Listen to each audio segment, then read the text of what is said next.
নমস্কার বন্ধুরা, সুপর্ণা হেসেলের আরো একটি নতুন রেসিপিতে আপনাদের সবাইকে জানাই অনেক অনেক স্বাগত।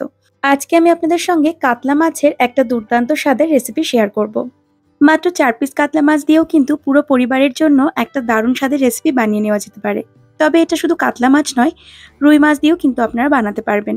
আমি এই রেসিপিটা 8 থেকে 9 জনের জন্য বানিয়েছিলাম। মাছের পরিমাণ যেহেতু অনেকটাই কম, তাই আমি এর মধ্যে দুটো আলু ব্যবহার করেছি।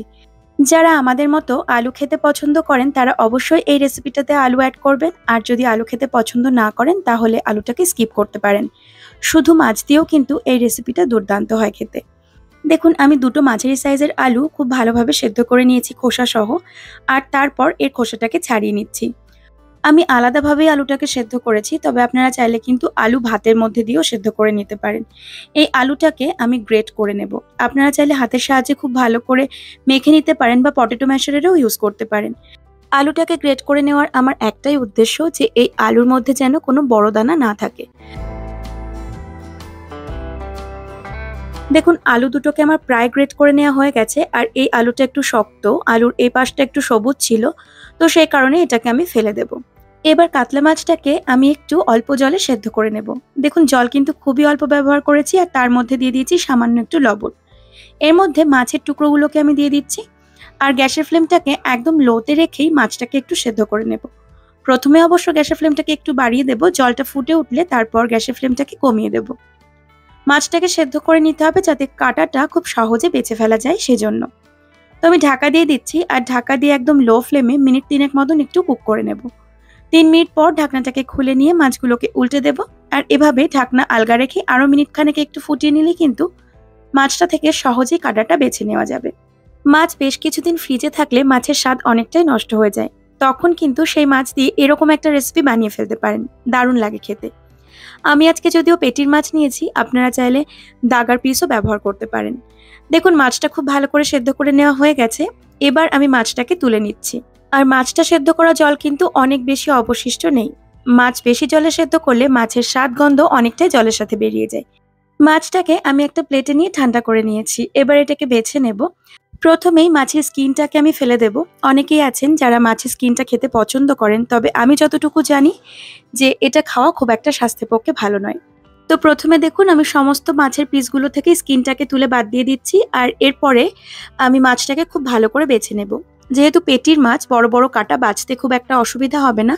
তবে আপনারা যদি দাগার পিস ব্যবহার করে থাকেন, একটু শিওর হয়ে নেবেন মাছের মধ্যে যেন কাটা না থাকে। প্রয়োজনে একবারের জায়গায় দুবার একটু ভালো করে বেছে নেবেন। দেখুন, মাছটাকে এখানে আমার খুব ভালো করে বেছে নেওয়া হয়ে গেছে। এবার আমি রান্নাটা শুরু করব। যেহেতু মাছ, তাই রান্নাটা আমি সর্ষের তেলেই করছি, তবে আপনারা আপনাদের পছন্দ মতো যে কোনো কুকিং অয়েলে করতে পারেন। আর তেল কিন্তু আমি এখানে অনেক বেশি দিইনি। দেখুন, 2 টেবিল চামচ মতন সর্ষের তেল হবে এখানে। তেলটাকে প্রথমে একটু ভালোভাবে গরম করে নেব, আর তারপর এর মধ্যে দিয়ে দেব কুচিয়ে রাখা পেঁয়াজ।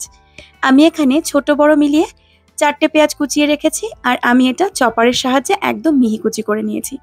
পেঁয়াজটাকে 1-2 মিনিটের জন্য একটু নেড়ে নেব, তারপর এর মধ্যে দিয়ে দেব কুচিয়ে রাখা আদা আর রসুন। আপনারা চাইলে গ্রেট করেও ব্যবহার করতে পারেন। 1 টেবিল চামচ মতন আদা আর 1.5 টেবিল চামচ মতন রসুন কুচি দিয়েছি। খুব ভালো করে এবার আদা, পেঁয়াজ, রসুনটাকে একটু ভেজে নিতে হবে। যখন আদা রসুনের কাঁচা গন্ধটা সম্পূর্ণ চলে যাবে আর পেঁয়াজটাও বেরেস্তার মতন ব্রাউন হয়ে আসবে, তখন এর মধ্যে অ্যাড করে দেব স্বাদ মতো লবণ, 1 চা চামচ জিরে গুঁড়ো, 1 চা চামচ ধনে গুঁড়ো, আর দেব 1 চা চামচ কাশ্মীরি লাল লঙ্কার গুঁড়ো। এটা যদিও আমি রঙের জন্য দিয়েছি। আর দিয়েছি আমি 1/2 চা চামচ মতো হলুদ গুঁড়ো।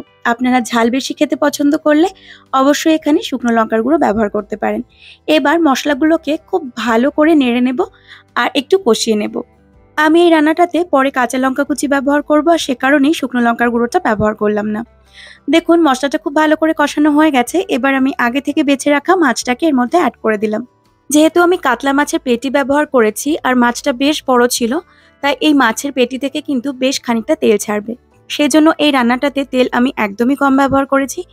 তবে দাগার পিস নিলে অবশ্যই তেলের পরিমাণটা একটু বেশি ব্যবহার করবেন, তাহলে রেসিপিটা খেতে বেশি ভালো লাগবে। মাছটাকে খুব ভালো করে কষিয়ে নেওয়া হয়ে গেলে এর মধ্যে অ্যাড করে দেব আগে থেকে গ্রেট করে রাখা সেদ্ধ আলু, আর তারপর আলুটাকেও মাছের সাথে খুব ভালোভাবে মিশিয়ে নেব। আমি আগেই বলেছি, যারা আলু খেতে পছন্দ করেন না তারা আলুটাকে স্কিপ করতে পারেন। বাকি সমস্ত পদ্ধতি আর উপকরণ কিন্তু একই থাকবে। তবে হ্যাঁ, আলুটা অ্যাড না করলে মাছের পরিমাণ অনুযায়ী গুঁড়ো মশলার পরিমাণটা কিন্তু কমে যাবে। আলুটাকে আমি খুব ভালো করে মাছের সাথে মিশিয়ে নিচ্ছি। আর পুরো রান্নাটাই কিন্তু আমি লো টু মিডিয়াম ফ্লেমে করছি। দেখুন আলুটাকেও খুব ভালোভাবে মাছের সাথে মিশিয়ে নেওয়া হয়ে গেছে। এবার আমি এর মধ্যে দিয়ে দিচ্ছি বেশ খানিকটা কাঁচা লঙ্কা কুচি। এই কাঁচা লঙ্কা থেকেই কিন্তু ঝালটা আসবে, তাই কাঁচা লঙ্কাটা আমি একটু বেশি ব্যবহার করেছি। এই রেসিপিটাতে কাঁচা লঙ্কার ফ্লেভারটা কিন্তু দারুণ লাগে, তাই কাঁচা লঙ্কাটা অবশ্যই চেষ্টা করবেন শেষের দিকে অ্যাড করার। একদম প্রথম দিকে কাঁচা লঙ্কাটা দিয়ে দিলে কিন্তু এর ফ্লেভারটা অনেকটাই নষ্ট হয়ে যাবে।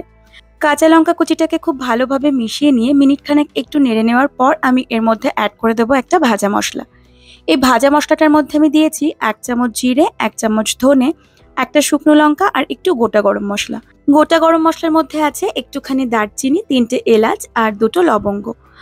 সবকিছুকে ভালোভাবে একটু শুকনো খোলায় নেড়ে নিয়েছি, তারপর ঠান্ডা করে একটু দানা দানা করে গুঁড়ো করে নিয়েছি। একদম মিহি গুঁড়ো কিন্তু আমি করিনি।